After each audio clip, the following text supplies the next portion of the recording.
ও রে, একবার সেট করে উঠলো ভাই। ভাই গ্যাসের চুলার মতো রান্না হবে, তবে গ্যাস ছাড়া মেস ছাড়া ভাই। এত বড় বড় ইলিশ ভাই একবার পদ্মার ইলিশ ভাই আজকে। আচ্ছা দেখেন, নতুন চুলা কিন্তু বাংলাদেশের বাজারে চলে আসছে। গ্যাসও লাগবে না, মেসও লাগবে না, মেসও কিন্তু লাগবে না ভাই, রান্না হবে। রান্না হবে। আচ্ছা, এটা ভাই কারেন্ট বিল আসবে তো বেশি? আরে ভাই কি বলেন, দৈনিক রান্না করবেন কত জানেন? মাত্র 6 টাকায় সারা মাস 180 টাকায় রান্না হবে ভাই। মাত্র 180 টাকায় নাকি রান্না হয়ে যাবে সারা মাস? ভাই শুধু মাছ ভাজবো না তো, এই যে দেখেন কি রাখছি, এত মাংস, 2.5 কেজি মাংস, এই যে দেখেন দিয়ে দিতেছি, সেট করবো খালি দিলেই দেখেন। আচ্ছা, ও রে দেখেন, একেবারে ডাক দিয়ে রান্না হচ্ছে, একেবারে সিরিয়াল দিয়ে ডাক দিয়ে রান্না হইবো ভাই।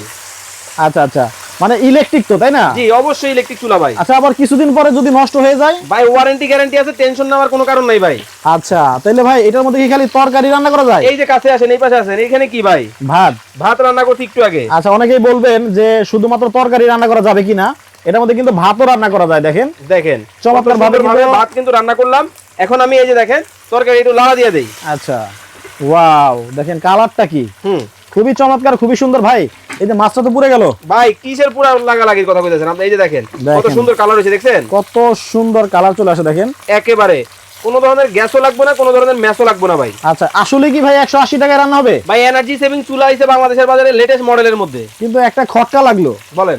খটকা হচ্ছে আপনি তো 3টা চুলা ব্যবহার করতেছেন। হ্যাঁ, এখন সবাই কি 3টা চুলা কিনবে? ভাই এই যে দেখেন চুলা পাইবেন একটা, পাতিল পাবেন 3টা। 3টা পাতিল? এই যে দেখেন। ও আচ্ছা, মানে এইভাবে আপনারা ধরেন একটার মধ্যে মাছ ভাজি করতেছেন, মাছ ভাজি কমপ্লিট, জি, তারপরে একটা ভাত রান্না করবেন, আর একটা মাংস অথবা অন্য কিছু রান্না করতে পারবেন। এখন এটা কিভাবে ব্যবহার করবে? ভাই এটা ব্যবহারটা আমি আপনাদেরকে যদি দেখাই, জাস্ট দেখেন আমার ধরেন এই চুলাটার মধ্যে এখন মাছ রান্না হয়ে গেছে, হয়ে গেল। আচ্ছা, এখন আপনি যেটা করবেন এই যে দেখেন জাস্ট এইভাবে ধরবেন। আচ্ছা, ঠিক আছে, এই যে গরম তো, এই যে ধরে এই যে দেখেন তুলে ফেললাম। মনে করেন মাছ ভাজি আমাদের শেষ। আচ্ছা, এই যে দেখেন এটা আমার নতুন একটা পাতিল, নতুন পাতিল অথবা আমার বাসার পাতিল। আচ্ছা, জাস্ট এখানে বসায় দিবেন, এইভাবে বসায় দিবেন। জি।